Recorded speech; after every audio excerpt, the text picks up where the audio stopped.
Bonjour à toutes et à tous, bienvenue pour ce nouveau temps Église Ensemble. Nous nous retrouvons aujourd'hui pour un culte depuis l'église de Toulouse Gospel avec le pasteur Gaël Cozandé. Si vous le souhaitez, vous pourrez réagir et interagir avec moi au moyen du chat. Bon culte à vous.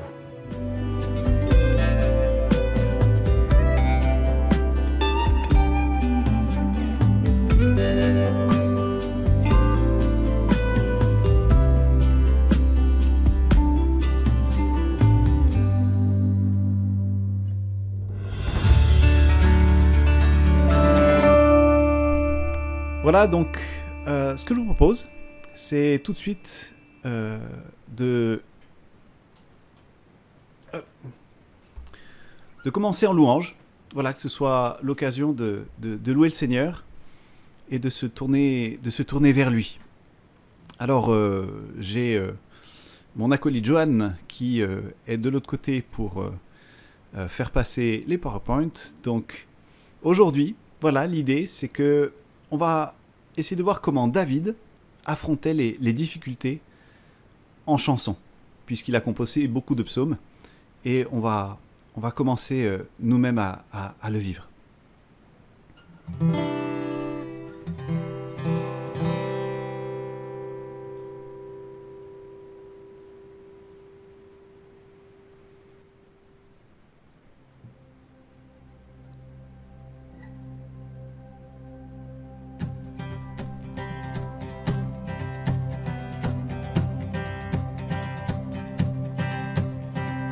Viens, ne tarde plus, adore. Viens, ne tarde plus, donne ton cœur. Viens, tel que tu es, adore. Viens, tel que tu es devant ton Dieu. Viens, viens, viens, ne tarde plus, adore. Viens, ne tarde plus, donne ton cœur.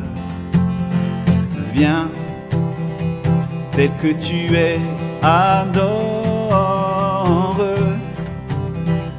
Viens, tel que tu es devant ton Dieu. Viens. Un jour toute langue dira tu es Dieu. Un jour tout genou fléchira. Mais le vrai trésor est pour ceux qui t'ont choisi dès aujourd'hui. Un jour toute langue dira tu es Dieu. Un jour tout genou fléchira. Mais le vrai trésor est pour ceux qui t'ont choisi dès aujourd'hui. Viens, ne tarde plus, adore. Viens, ne tarde plus, donne ton cœur. Oh, viens, tel que tu es, adore. Viens, tel que tu es devant ton Dieu. Oh, viens. Un jour toute langue dira tu es Dieu. Un jour tout genou fléchira. Mais le vrai trésor est pour ceux qui t'ont choisi dès aujourd'hui. Un jour toute langue dira tu es Dieu. Un jour tout genou fléchira. Mais le vrai trésor est pour ceux qui t'ont choisi dès aujourd'hui. Oh, viens, ne tarde plus, adore. Viens, ne tarde plus, donne ton cœur. Viens, tel que tu es, adore. Viens, tel que tu es devant ton Dieu. Viens, viens, viens, viens.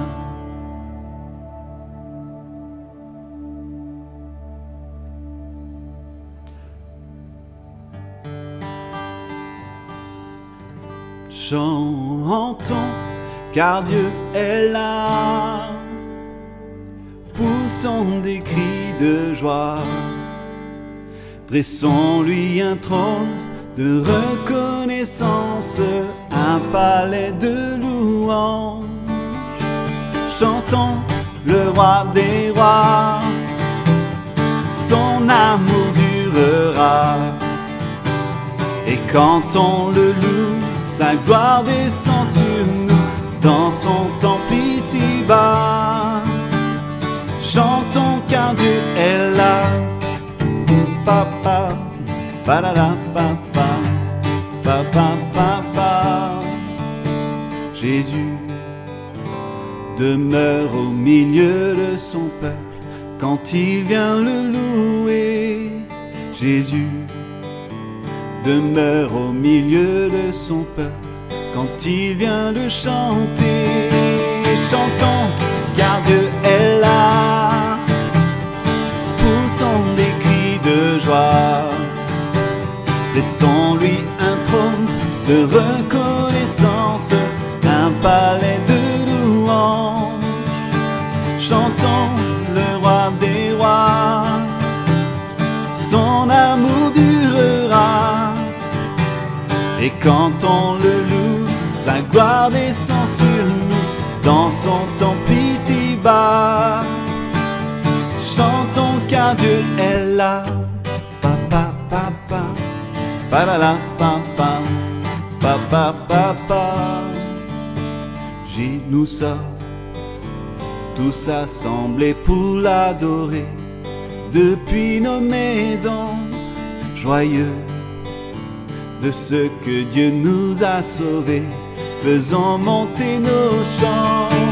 Chantons car Dieu est là, poussons des cris de joie, laissons-lui un trône de reconnaissance, un palais de louange. Chantons le roi des rois, son amour durera, et quand on le loue, sa gloire descend sur nous dans son temple ici-bas.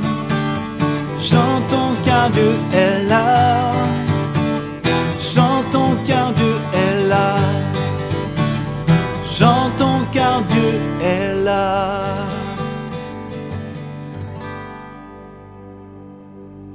Amen. Oui, on est reconnaissant de la présence de Dieu dans notre vie.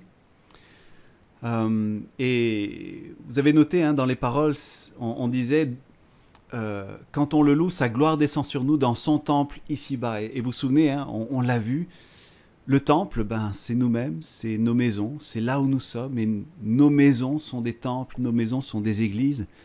Et nous portons ainsi l'église, le temple de Dieu, la présence, le parfum de Dieu, partout où nous allons. Et c'est ce que nous vivons particulièrement en ce moment. Est-ce qu'il vous est arrivé de vivre un moment qui était particulièrement difficile, et puis vous entendez une chanson, et là vous êtes touché, vous êtes profondément touché, comme si c'était Dieu lui-même qui était en train de vous parler. Oui, cette chanson, c'était justement la parole de Dieu pour vous à ce moment-là. Ou alors justement, vous avez besoin de vous rappeler des promesses de Dieu, et peut-être que vous ne connaissez pas la Bible par cœur, ou que vous ne savez pas où est le verset, mais par contre vous connaissez une chanson. Et cette chanson, elle devient la manière par laquelle vous dites les promesses de Dieu, vous proclamez la parole de Dieu. Ou encore, vous désirez exprimer votre adoration au Seigneur, mais vous ne savez pas quoi dire, il vous manque des mots. Alors, c'est une chanson qui vient, à laquelle vous pouvez emprunter des paroles, et c'est cette chanson qui devient votre prière. Alors bien sûr, voilà, différentes personnes seront sensibles à différentes manières de vivre la foi. Mais il y a une personne dans la Bible qui, lui, vivait vraiment sa foi à travers ses chansons, et c'est justement David. David, c'était un guerrier, un roi, mais aussi un auteur, compositeur, interprète, qui, à chaque fois qu'il vivait des choses, il écrivait des chansons. Et ça a fini, toutes ces chansons ont fini dans un recueil qui s'appelle les psaumes. Alors, tous les psaumes n'ont pas été écrits par David, mais un certain nombre de psaumes que l'on trouve dans ce recueil, dans la Bible, ont été écrits par David. Alors, si vous avez une Bible sous la main, je vous invite à la prendre.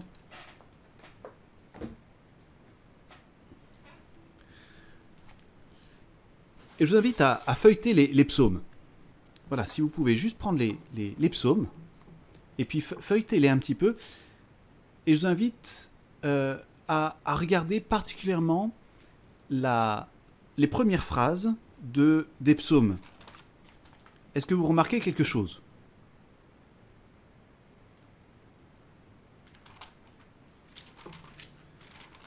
Souvent le premier verset, qu'est-ce qu'il indique?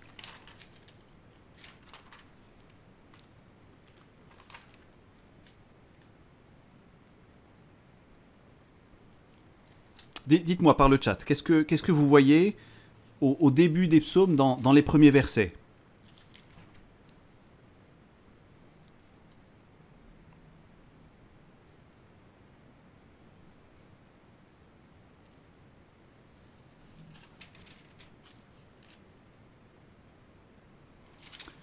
Par exemple, ça peut être le psaume 11 ou le psaume 18. Alors effectivement, il y a des invitations à la louange, mais souvent, le premier verset, en fait, ne fait pas partie du psaume, ne fait pas partie du chant. Je ne sais pas si vous avez remarqué, mais souvent le premier verset, ou la première phrase du premier verset, indique qui l'a écrit et dans quelles circonstances. Par exemple, je lis chapitre le 7, « Complainte de David, celle qu'il chanta pour le Seigneur au sujet de Coush, le Benjaminite. » Étrange. Il y a certains psaumes, par exemple le psaume 9, qui indiquent même l'air sur lequel on devait chanter ce psaume. Psaume 9, du chef de chœur sur Meurt pour le Fils, psaume de David. Voilà. Donc apparemment, il fallait emprunter la mélodie d'un autre psaume pour chanter celui-là. Ou alors, tiens, le psaume 18.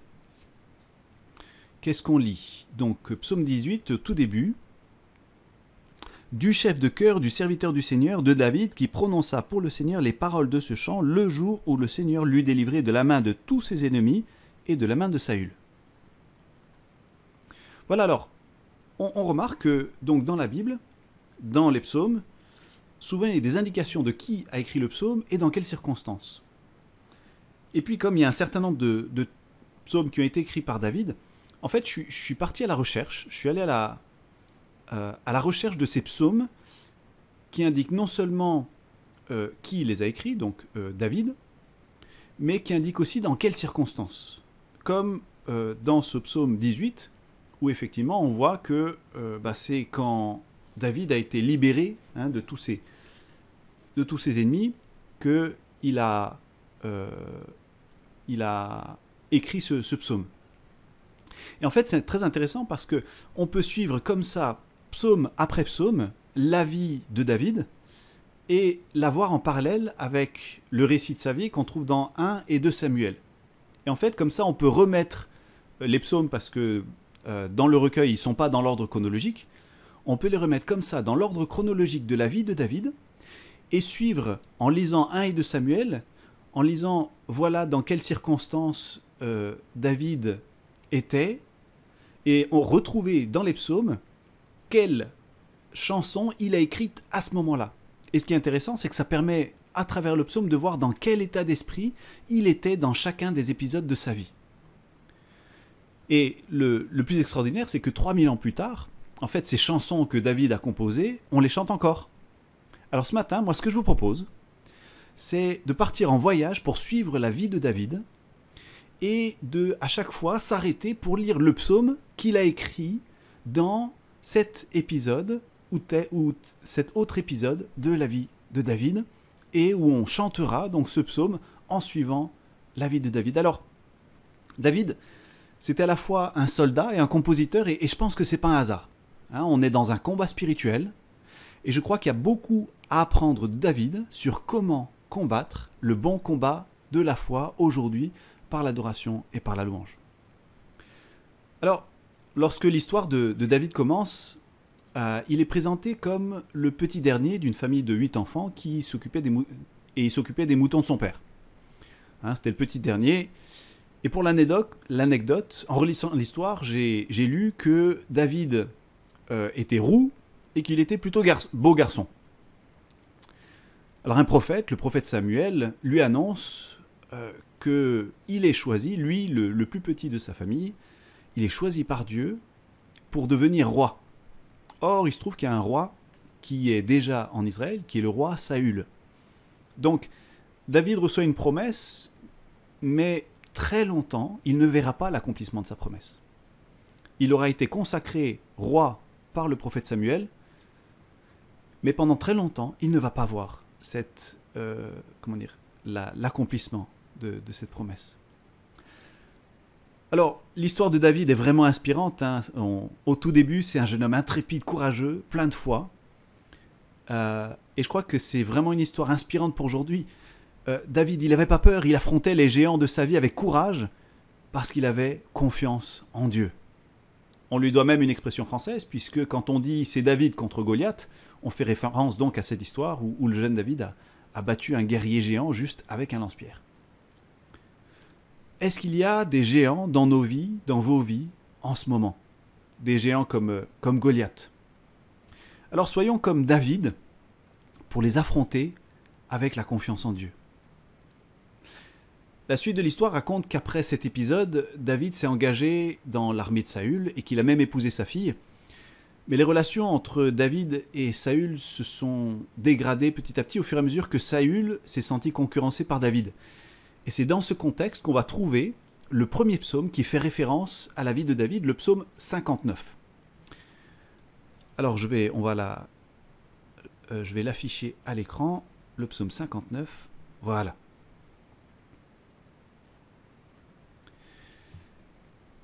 Donc ce psaume, en fait Saül a envoyé des tueurs entourer la maison de David et de sa femme, donc la fille de Saül, Michal, et David est obligé de s'enfuir en pleine nuit. Et voilà ce que David dit dans sa chanson, psaume 59, à partir du verset 3. « Mon Dieu, délivre-moi de mes ennemis, protège-moi contre mes agresseurs. Délivre-moi de ceux qui causent mon mal, sauve-moi de ces ennemis. Les voici en effet qui me guettent, ces gens cruels veulent m'attaquer. Je n'ai pourtant pas commis de faute, je n'ai pas manqué à mes devoirs. Seigneur, je n'ai rien fait de mal, mais ils accourent, ils se mettent en position. Comme une meute de chiens hurlants, vers le soir, ils reviennent et font le tour de la ville. » Donc on sent l'ambiance, on sent que David se sent menacé, qu'il est en train de se cacher dans la ville, pendant qu'il y a des tueurs qui sont en train de le chercher.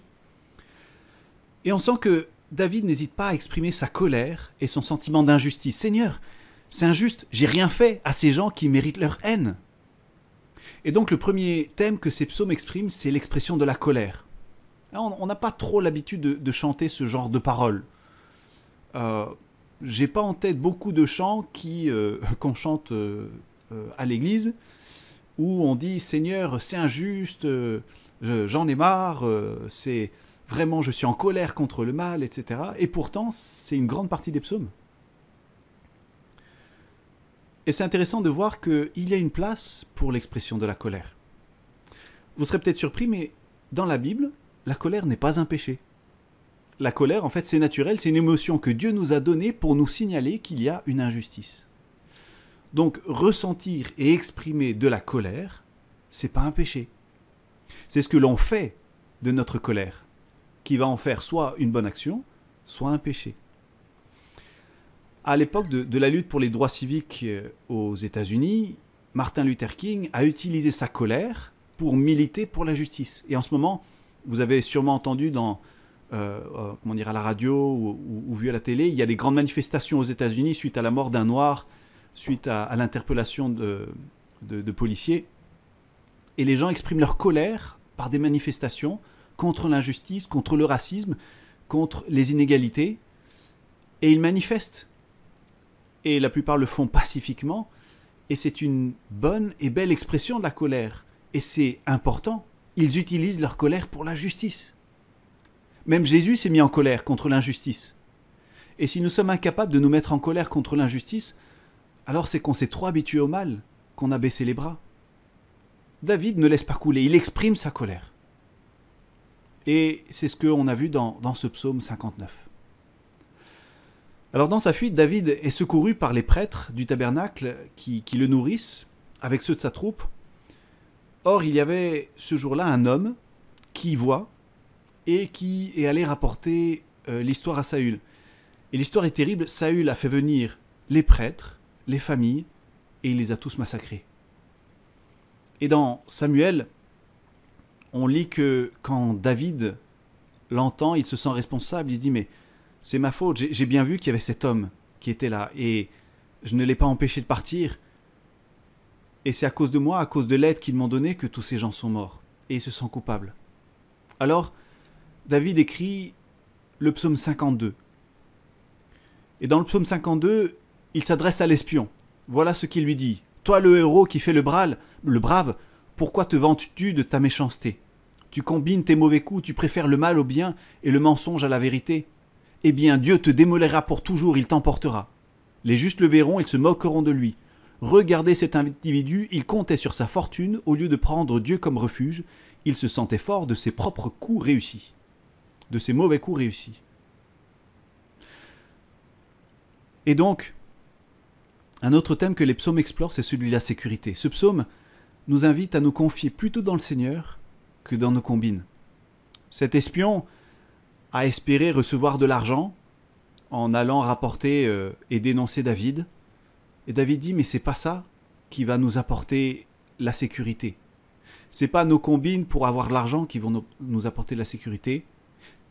Et David, lui, il choisit, malgré la situation.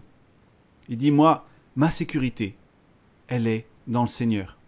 Et c'est ce que la suite du texte dit. C'est la diapo suivante. Moi, je suis dans la maison de Dieu, comme un olivier florissant. Pour toujours, je compte sur la bonté de Dieu. Je te louerai sans fin pour tout ce que tu as fait. Seigneur, je compte sur toi en présence de ceux qui te sont fidèles, car tu es bon. Quelle est la place, quelle est la base de notre sécurité? Et en fait, on se rend compte dans les psaumes que la base de notre sécurité, c'est soit des choses matérielles qui peuvent tomber, des situations, soit c'est le Seigneur. Et dans la louange, dans l'adoration, en fait, on met notre confiance, notre sécurité dans le Seigneur. Et c'est comme ça que même dans cette situation, David pouvait dire, oui, Dieu est bon, je le louerai en présence de ceux qui sont fidèles.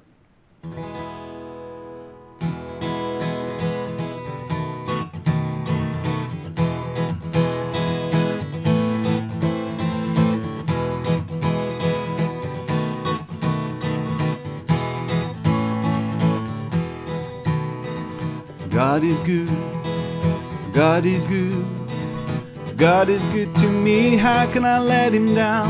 How can I let him down? How can I let him down? He's so good to me. He picks me up and turns me around. He plants my feet on higher ground. How can I let him down? How can I let him down? He's so good to me. God is good, God is good, God is good, God is good to me. How can I let him down? How can I let him down? How can I let him down? He's so good to me. Chante avec moi. He picks me up and turns me around. He plants my feet on higher ground. How can I let him down? How can I let him down? He's so good to me.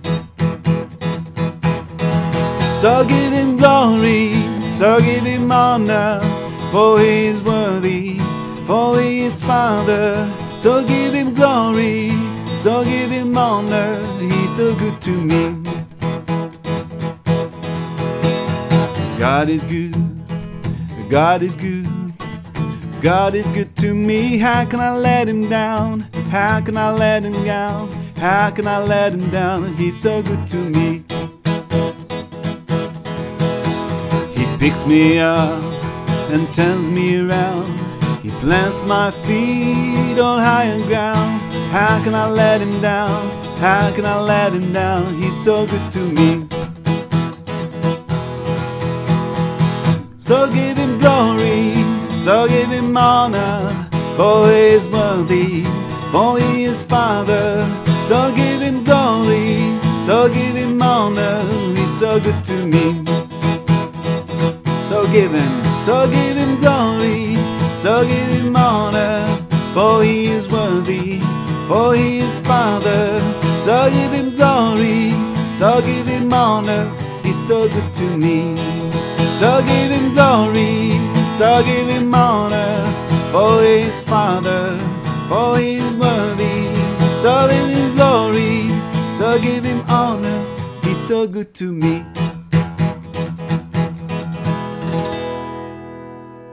Amen. Oui, Dieu est bon et David, même dans cette situation, loue le Seigneur et dit « Je crois quand même à la bonté de Dieu malgré la méchanceté des hommes. » Alors la suite de l'histoire, alors qu'il est en fuite, David se fait attraper par les ennemis d'Israël, les Philistins. Et pour s'échapper, David fait semblant d'être fou. Alors comment il fait? Il écrit des trucs bizarres sur les portes, il bave dans sa barbe. J'invente pas ces détails, c'est dans 1 Samuel chapitre 21, vous pouvez aller vérifier. Voilà à quoi en est réduit le valeureux guerrier qui a tué Goliath. Les Philistins le chassent de chez eux, alors David va écrire le psaume 56. Et au verset 9, il dit cette parole. « Tu comptes les pas de ma vie vagabonde. Recueille mes larmes dans ton outre. Ne sont-elles pas inscrites dans ton livre ?» David dit ainsi qu'il n'y a aucune larme qui ne passe inaperçue devant Dieu. Non seulement Dieu voit toutes nos larmes, mais d'après ce texte, David dit que ces larmes, Dieu les recueille dans une outre, une gourde, et qu'il les met en réserve. Dieu voit toutes nos larmes, il les recueille et il les note. C'est enregistré. Il y a tellement d'injustices dans ce monde qui passent inaperçues et qui ne sont pas jugées. C'est d'ailleurs pour ça que les gens manifestent en ce moment aux États-Unis, parce qu'ils estimaient que... Ils disent, voilà, il y a quelque chose qui s'est passé, il faut qu'il y ait un procès, il faut qu'il y ait une justice. Et ils ont raison. De la même manière, quand on vit des injustices, on aspire à ce qu'il y ait de la justice. Et moi, j'aspire à ce qu'il y ait de la justice dans ce monde. C'est pour ça qu'on prie, Seigneur, que ta volonté soit faite sur la terre comme au ciel. Parce que, visiblement, la volonté de Dieu, elle n'est pas faite sur la terre. Il n'y a pas la justice. Seulement, ce que ce texte et ce que cette chanson de David nous dit dans le psaume 56, c'est que toute larme, toute injustice qui n'est pas jugée, qui n'est pas notée, qui n'est pas vue, Dieu le voit, Dieu le note. Et un jour, il y aura une justice. Et donc c'est l'occasion de déposer nos fardeaux, nos larmes, dans les mains du Seigneur.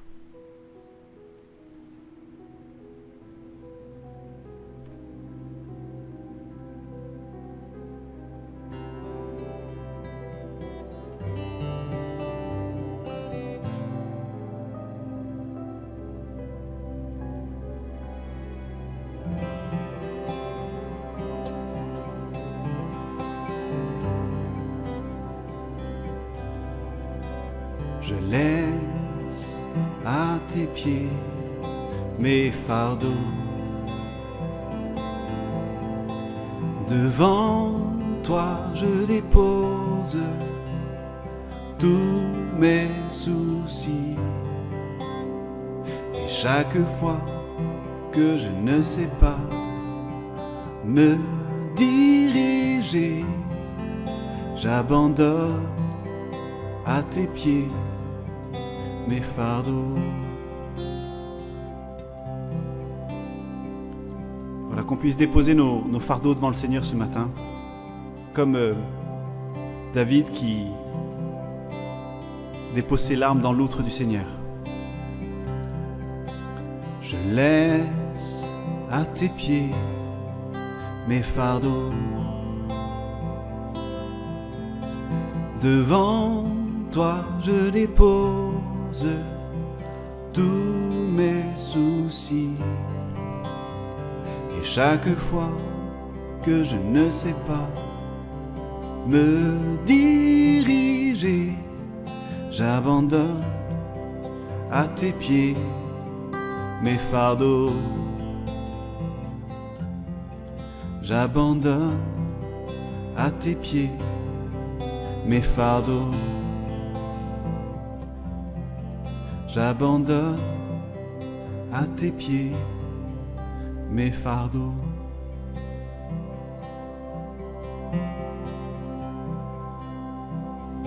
Seigneur, on veut remettre nos larmes, les injustices, on veut les remettre entre tes mains maintenant.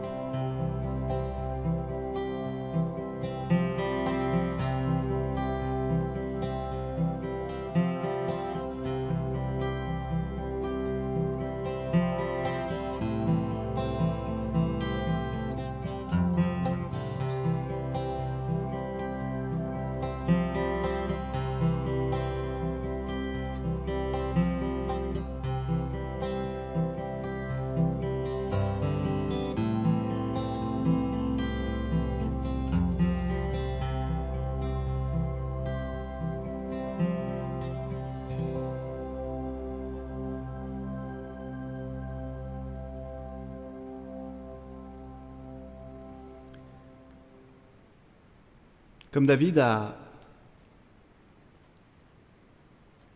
déposé ses larmes devant Dieu, au bout d'un moment, il se rend compte qu'il a échappé aux Philistins. Malgré tout, il est encore vivant. Dieu l'a sauvé. Alors il a écrit un deuxième psaume, le psaume 34, dans lequel on peut lire « Je veux remercier le Seigneur à chaque instant. Ma bouche chantera toujours sa louange. Un malheureux a crié au secours, le Seigneur l'a entendu et il l'a sauvé de toutes ses détresses. L'ange du Seigneur monte la garde autour de ceux qui le craignent et il les met hors du danger. Goûtez et voyez combien le Seigneur est bon.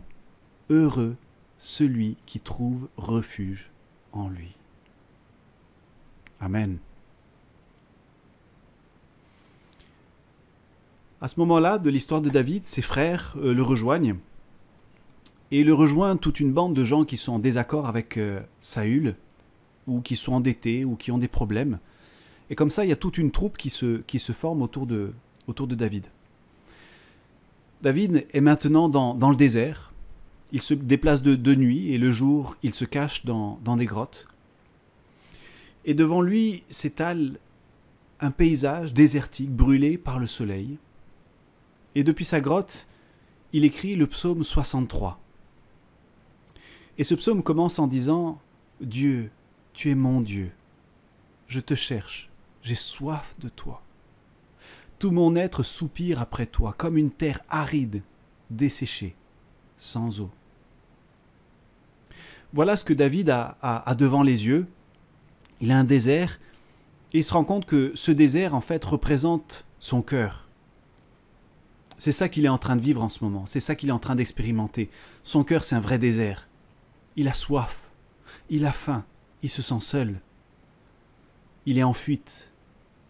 Il n'a pas de lieu où se poser. Il ne sait pas comment il va survivre.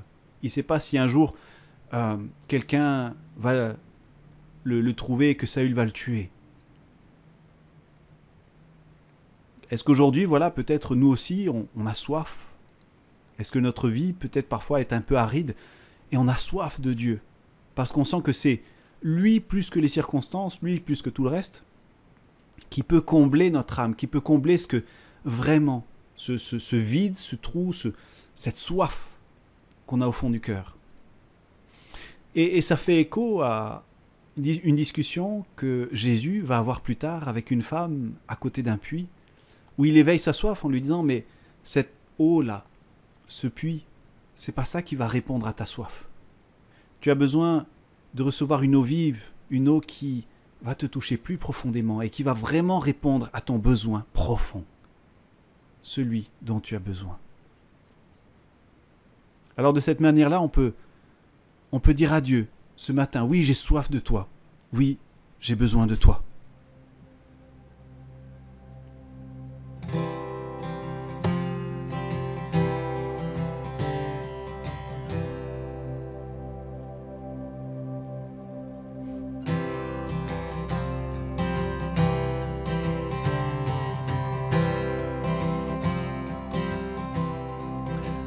J'ai besoin de toi, j'ai besoin de ta voix qui vient me dire tout bas, oui je suis là,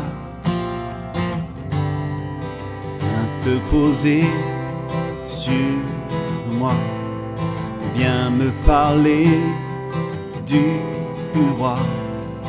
Colombe de l'esprit, remplis ma vie. Oh, parle-moi du ciel, toi qui es éternel.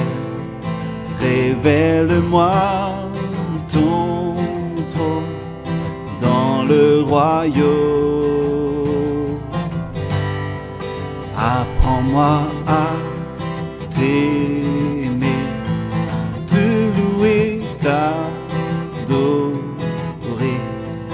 Viens vivre près de moi, Jésus mon roi.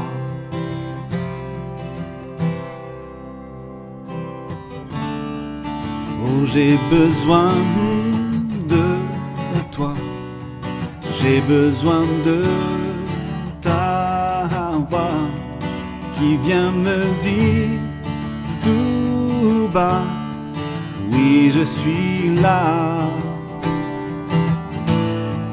Viens te poser sur moi, viens me parler du roi.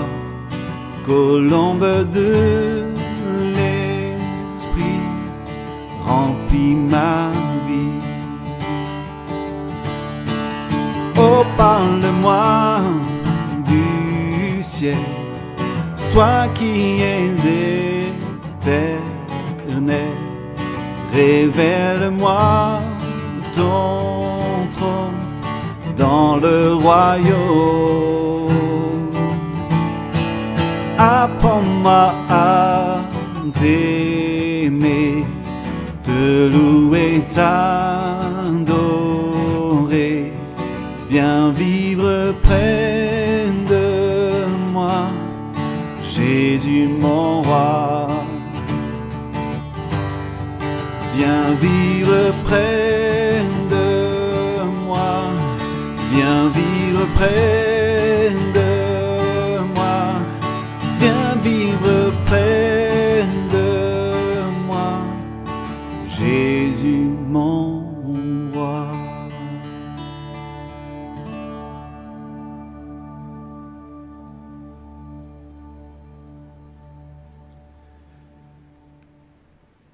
Le psaume 43 que on lisait juste avant continue en disant « Dans le temple, je me souviens, je t'ai contemplé.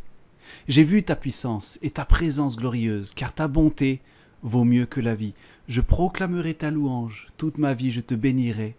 En levant les mains vers toi, je dirai qui tu es. » Voilà, l'idée c'est, à chaque fois dans les psaumes, souvent ça commence par un temps de lamentation, un temps de plainte, un temps de « Seigneur, j'en peux plus, j'ai soif, Seigneur, j'ai besoin. » Et puis au fur et à mesure du psaume, on voit que le fait de l'exprimer au Seigneur, le fait de chanter, le fait de petit à petit se concentrer sur le Seigneur, c'est comme si nos propres circonstances prenaient moins de place et que Dieu prenait plus de place dans nos vies. Et à ce moment-là, on se rend compte que Dieu est plus grand que tout le reste. Et ce qu'on observe dans les psaumes, c'est que dans la suite, petit à petit, la plainte se transforme en louange, en adoration, en joie. Et c'est pour ça qu'il dit, voilà, ta bonté, finalement, je me rends compte, elle vaut mieux que la vie. Je proclamerai ta louange. Je lèverai les mains pour dire ton nom.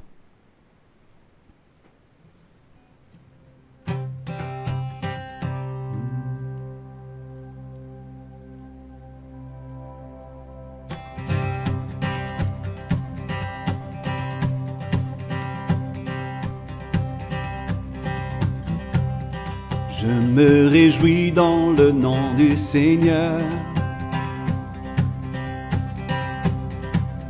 Je me confie dans le nom du Seigneur. Je lève les mains dans le nom du Seigneur. Je danse de joie dans le nom du Seigneur. Je célébrerai le nom de celui que mon cœur aime. Oui, je bénirai le nom de mon Sauveur. Je célébrerai le nom de celui que mon cœur aime.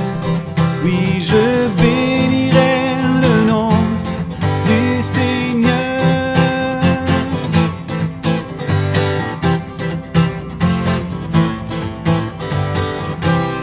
Je me réjouis dans le nom du Seigneur. Je me confie dans le nom du Seigneur. Je lève les mains dans le nom du Seigneur. Je danse de joie dans le nom du Seigneur.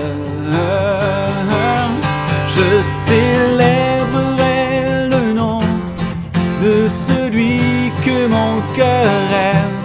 Oui, je bénirai le nom de mon Sauveur. Je célébrerai le nom de celui que mon cœur aime. Oui, je bénirai le nom du Seigneur.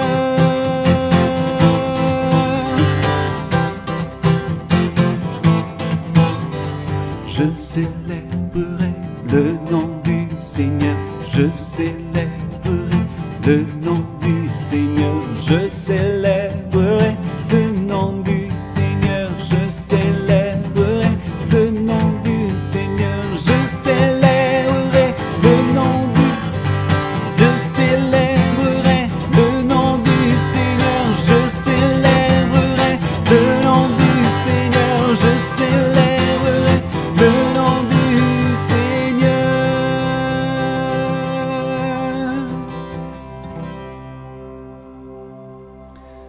Amen.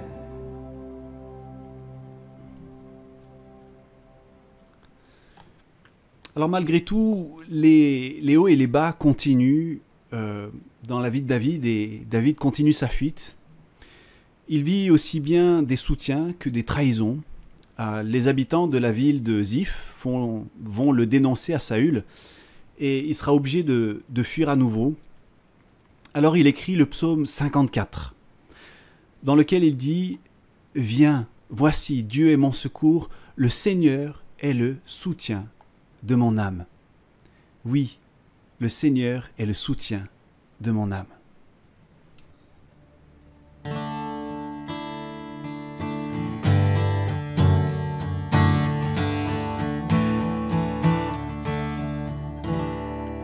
Je n'ai que toi dans le ciel. Je ne désire rien d'autre que toi sur la terre. Si je suis faible, ou même si je tombe, Dieu est le soutien de mon cœur. Dieu, tu es le soutien de mon cœur, mon héritage et mon plus grand bien. Oh oui, Dieu, tu es le soutien de mon cœur. Près de toi, je me sens bien.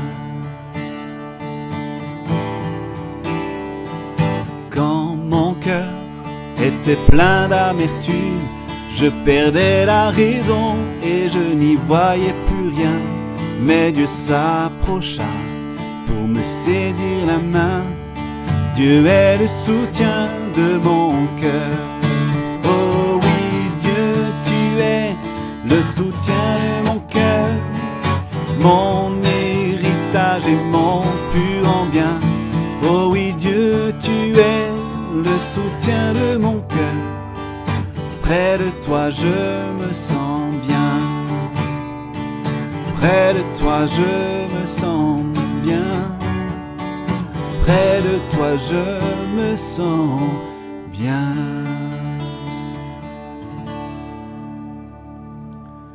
Amen.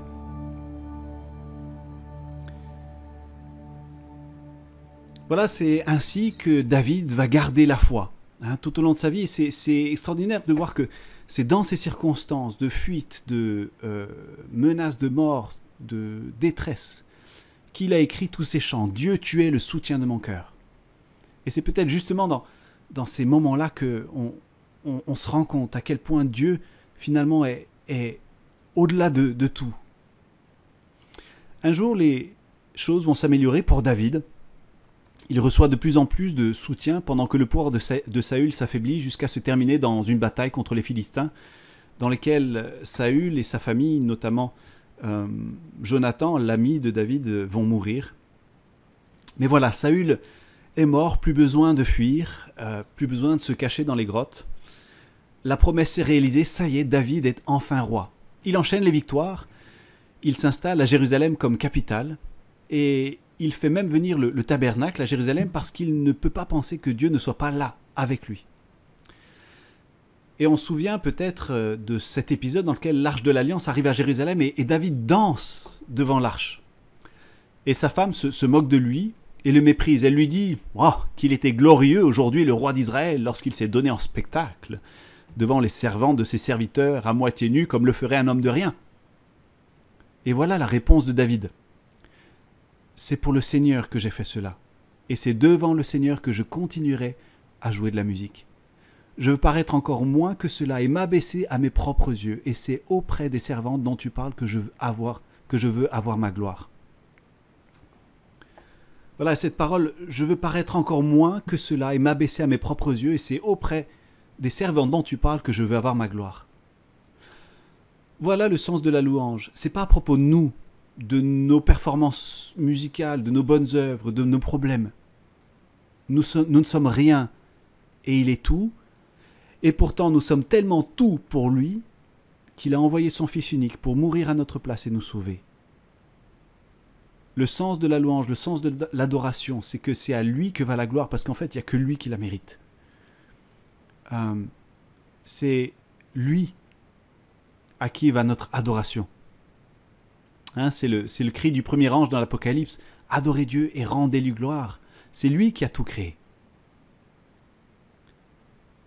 Et donc ce matin, voilà, on veut se décentrer de nous-mêmes comme David qui dit, mais voilà, moi je veux m'abaisser. En fait, ça veut dire retrouver ma juste place devant Dieu, parce que Dieu est tellement grand et tellement bon. Oui, Dieu est saint.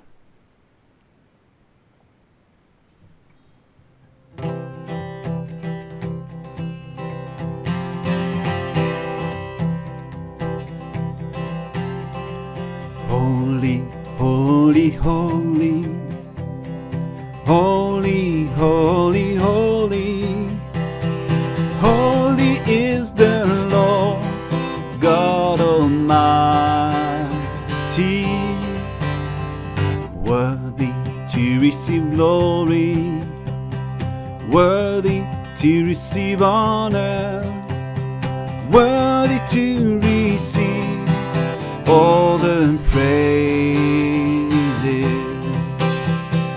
Praise Him, praise Him and lift Him up. Praise Him, exalt His name forever. Praise, praise Him, praise Him and lift Him up. Praise Him, exalt His name forever.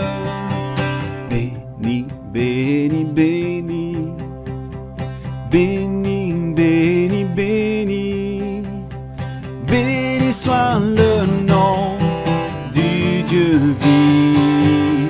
vivant, digne d'être glorifié, digne d'être magnifié, digne de recevoir nos louanges.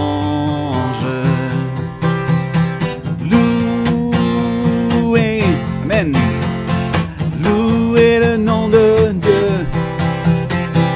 Louez, louez son nom à jamais. Louez, louez le nom de Dieu. Louez, louez son nom à jamais. Béni, béni, béni, béni, béni, béni, béni soit le nom du Dieu vivant, digne, digne d'être glorifié, digne d'être magnifié, digne de recevoir nos louanges.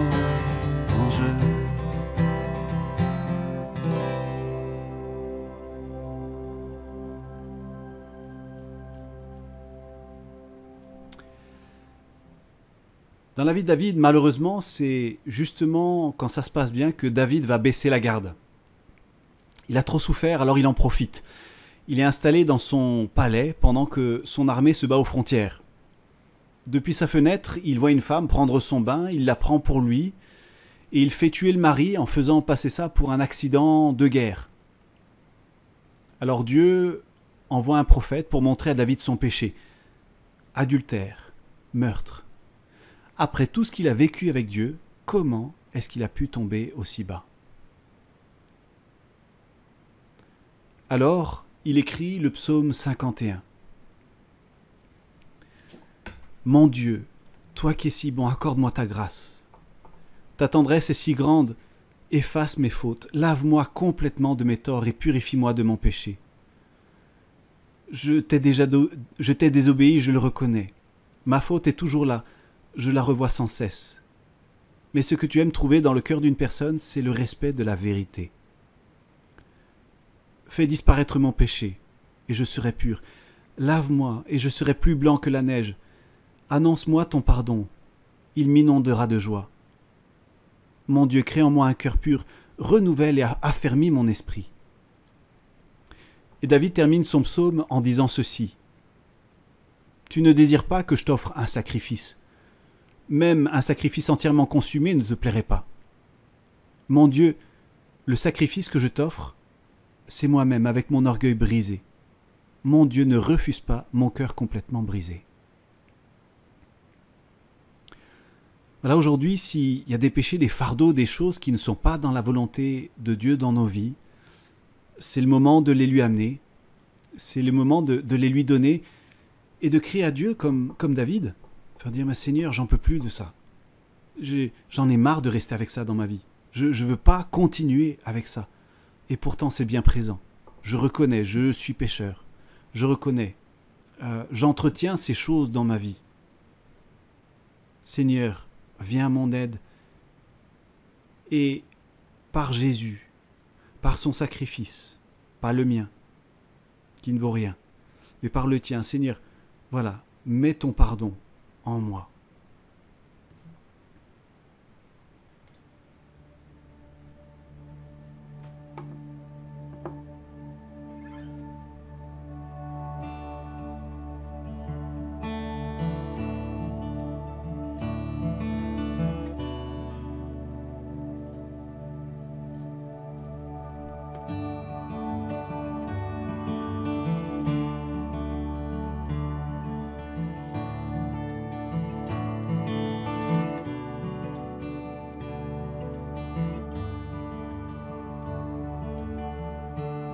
Le chant terminé, le rideau retombe, je viens simplement,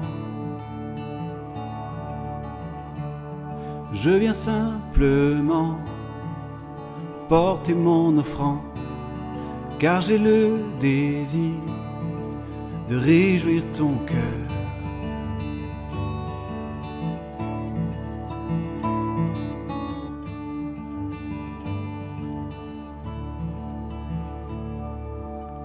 J'apporte plus qu'un beau chant, chanter ne suffit pas pour répondre à ton appel. Les apparences sont trompeuses, tu vois bien au-delà. Oh Dieu, tu sondes mon cœur. Je reviens au cœur de la louange. Tout est centré sur toi, Jésus.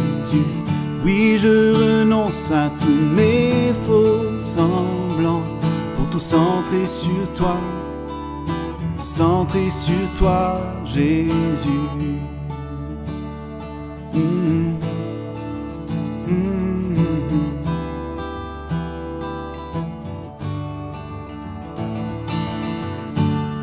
Roi d'éternité, qui peut exprimer ce dont tu es dit?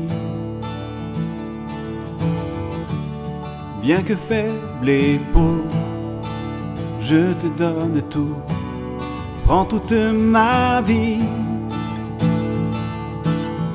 J'apporte plus qu'un beau chant, chanter ne suffit pas pour répondre à ton appel. Les apparences sont trompeuses, tu vois bien au-delà. Oh Dieu, tu sondes mon cœur. Je reviens au cœur de la louange. Tout est centré sur toi, Jésus. Oui, je renonce à tous mes faux semblants pour tout centrer sur toi, Jésus. Je reviens au cœur de la louange. Tout est centré sur toi, Jésus. Oui, je renonce à tous mes faux semblants pour tout centrer sur toi, Jésus.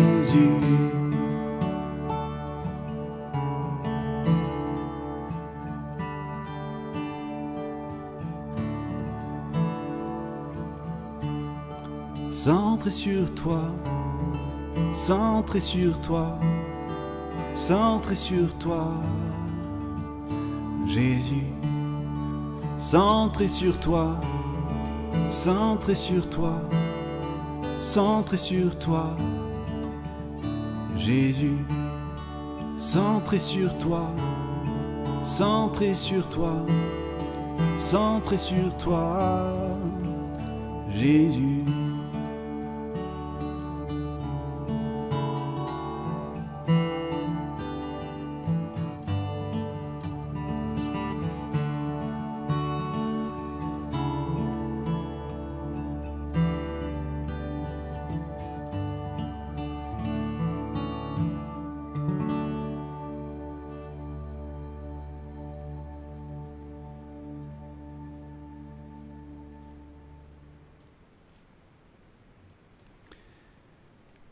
La suite de l'histoire de David ne va pas être de tout repos. Dans sa vieillesse, il sera à nouveau obligé de s'enfuir parce que son fils Absalom veut le tuer et prendre le pouvoir. Et il va composer le psaume 3, le psaume 7 dans ces circonstances. En fait, ce qui est intéressant, c'est de remarquer qu'à chaque épreuve, chaque épreuve est l'occasion de composer une chanson. C'est comme ça que David exprime ce qu'il a sur le cœur. C'est comme ça qu'il s'exprime devant le Seigneur. Et en fait, chaque difficulté, chaque épreuve, chaque moment difficile est l'occasion d'une prière, l'occasion d'un raffermissement de notre lien avec Dieu, et l'occasion peut-être d'une découverte d'un aspect de Dieu que nous ne connaissions pas avant, et ainsi de connaître Dieu profondément. D'ailleurs, la Bible dit que, en tout cas Jésus a dit que la vie éternelle, c'est qu'ils te connaissent, toi, le seul vrai Dieu, et celui que tu as envoyé, Jésus-Christ. Connaître le Seigneur à travers les difficultés, à travers les moments de joie, et l'exprimer donc par la louange. Tout à la fin de sa vie, David est vieux, toutes ses preuves sont passées, il fait le bilan de son existence, il regarde en arrière, et il compte les bienfaits de Dieu. À chaque pas de sa vie, même les plus difficiles, il peut reconnaître que Dieu était là avec lui. Et alors un chant monte en lui, il demande vite une plume et il écrit le psaume 18, qui est comme une apothéose de tout ce qu'il a vécu. Et ce qui est intéressant, c'est que le psaume 18, on le trouve à la fois donc dans le livre des psaumes, mais aussi à la fin du deuxième livre de Samuel, donc à la fin de la vie de David. Et ce psaume, il est là aux deux endroits. Il marque vraiment la fin de la vie de David.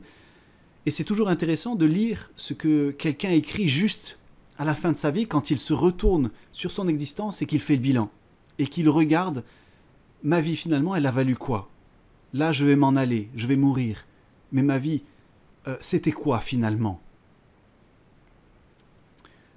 Et le psaume 18 commence en disant « Mon Dieu, je t'aime. Tu es ma force. Le Seigneur est pour moi un roc, un refuge où je suis en sûreté. Mon Dieu est pour moi un rocher où je suis à l'abri du danger, un bouclier qui me protège, une forteresse où je suis sauvé. Alléluia. » Waouh! Voilà ce que David peut dire à la fin de sa vie. Et au verset 4, il continue en disant « Je m'écrie, loué soit le Seigneur, et je suis délivré de mes ennemis. » Alors ce qui est intéressant ici, c'est que on aurait pu penser qu'il aurait écrit plutôt dans l'autre sens. Hein, je suis délivré de mes ennemis, alors je loue le Seigneur. Mais non, ici, il l'écrit à l'inverse, et je crois qu'il fait exprès. Parce que tout au long de sa vie, ce qu'il a constaté, et je vais vraiment remettre ce texte pour que vous puissiez le voir, « Je m'écris, loué soit le Seigneur, et je suis délivré de mes ennemis. » Je pense que tout ce qu'il a constaté tout au long de sa vie, c'est qu'il devait mettre sa confiance en Dieu et le chanter même avant d'être délivré. C'est de cette manière que la louange l'a accompagné toute sa vie et c'est ce qui l'a aidé à tout surmonter. Parce que louer, en fait, c'est se confier en Dieu. Adorer Dieu, c'est dire, ben Seigneur, quelles que soient les circonstances, c'est toi qui as ma vie entre tes mains. Donc finalement, ben, qu'est-ce que j'ai à craindre? Que peuvent me faire des humains? Ça, c'est un autre psaume qui dit ça, où David le dit. Voilà, donc à la fin de sa vie, et ce psaume est assez long, hein, vous pourrez lire à la maison après ce temps de culte. Je vous invite vraiment à lire le psaume 18 en entier. C'est vraiment voilà, l'apothéose de tout ce qu'il a vécu. Et ce principe, je m'écris, loué soit le Seigneur, et alors je suis délivré de mes ennemis. Par l'inverse. Alors bien sûr, c'est pas facile de se confier en Dieu quand les circonstances nous disent le contraire. Et même David était obligé de parler à sa propre âme pour lui dire « Ne te laisse pas abattre, réveille-toi, bénis Dieu, ô mon âme. » Il était obligé de se parler à lui-même pour dire « Non, voilà, les circonstances ne sont que les circonstances, Dieu est plus grand que les circonstances. Alors, toi, mon âme, là, qui a peur, qui est en train de te réfugier au fond de moi, eh bien, bénis le Seigneur. Loue le Seigneur. Confie-toi, confie ta sécurité dans le Seigneur, malgré tout. Et voilà, c'est avec ce chant que je vous propose de terminer ce parcours, ce voyage que nous avons fait avec David ce matin. Et de quelle manière la louange, l'adoration lui permettait de traverser toutes les difficultés de sa vie et comment il écrivait, comment il le faisait. Et nous avons cet appel de sa part, hein, à nouveau, bénis Dieu, ô mon âme, qui est encore un autre psaume qu'il a écrit.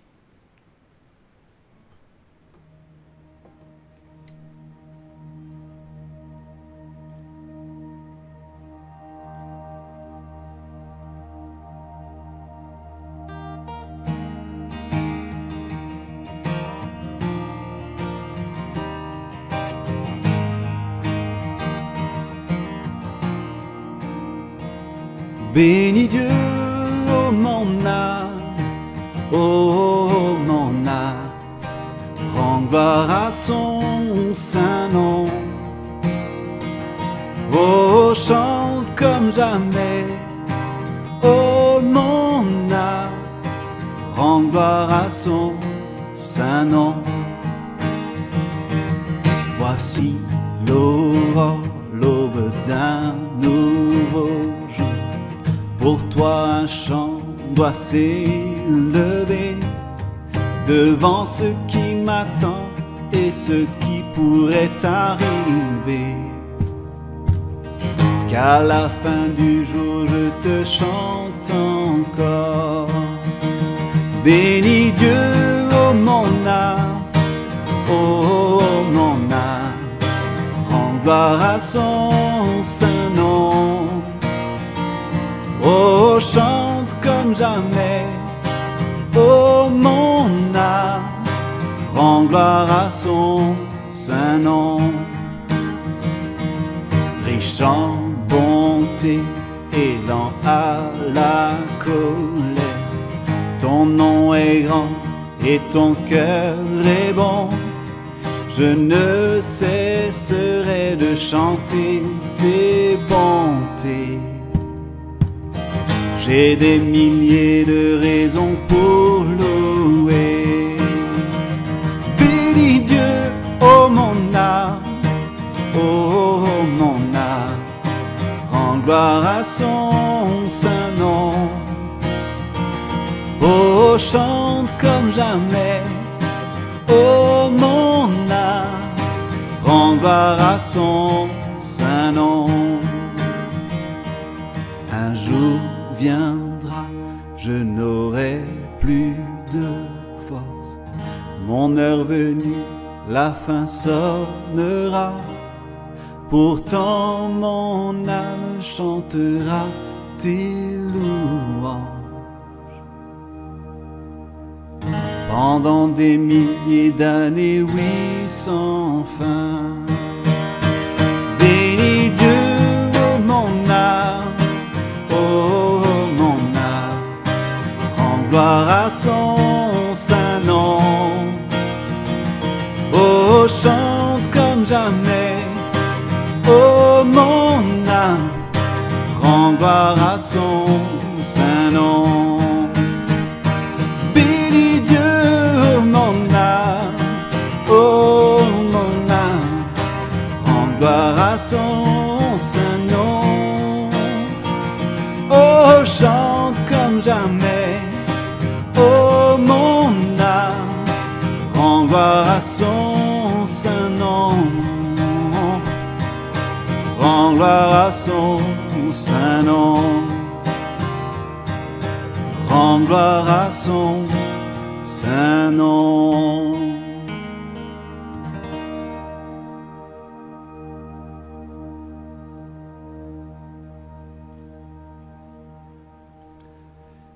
Oui Seigneur, ce matin nous voulons rendre gloire à ton saint nom. De la même manière que tu as accompagné David, de la même manière que David était ton grand ami et que pour lui tu étais tout, Seigneur, de la même manière, nous voulons regarder à toi, désirer ce que tu désires, éprouver ce que tu désires, nous révolter contre ce qui te révolte, aimer ce que tu aimes, donner toute son importance à ce qui est important pour toi. Oui Seigneur, on veut te louer et te remercier. Merci Seigneur pour ça. Sois béni, loué, glorifié aujourd'hui. Au nom de Jésus. Amen.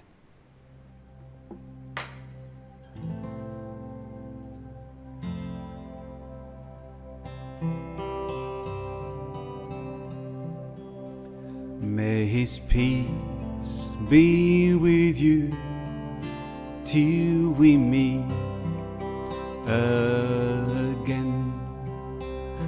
May His peace be with you till we meet again. Till we reach that distant shore, and we'll shed a tear no more. May He give you strength to endure till we meet again, till we meet again. Que sa paix soit sur vous jusqu'à son retour. Que sa paix soit sur vous jusqu'à son retour. Quand vous atteindrez le ciel, que les larmes ne seront plus, qu'il vous donne la force de tenir jusqu'à son retour, jusqu'à son retour, jusqu'à son retour.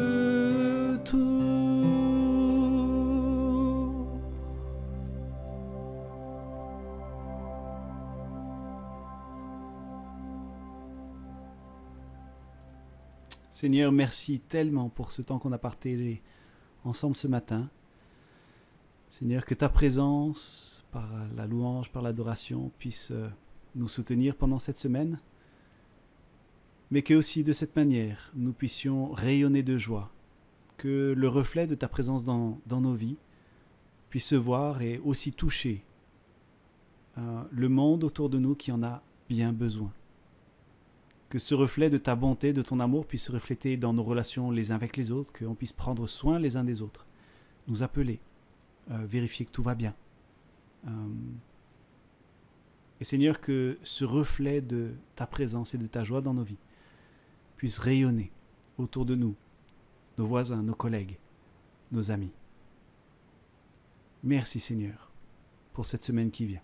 Au nom de Jésus. Amen. Voilà, que Dieu bénisse la suite de votre semaine, que vous puissiez être vraiment bénis et accompagnés dans la louange de David, que ça puisse vous soutenir et puis que ça fasse luire la face de l'Éternel sur vous et que ça se voit et que ça fasse du bien aussi autour de vous. Voilà, que Dieu vous bénisse. Nous sommes reconnaissants pour ce moment passé ensemble. Vous pouvez aussi l'exprimer en cliquant sur le lien qui apparaîtra. J'aimerais maintenant vous laisser ce texte de bénédiction. Que le Seigneur vous bénisse et vous protège. Que le Seigneur fasse briller sur vous son visage et qu'il ait pitié de vous. Qu'il vous regarde avec bonté et qu'il vous donne la paix. Amen.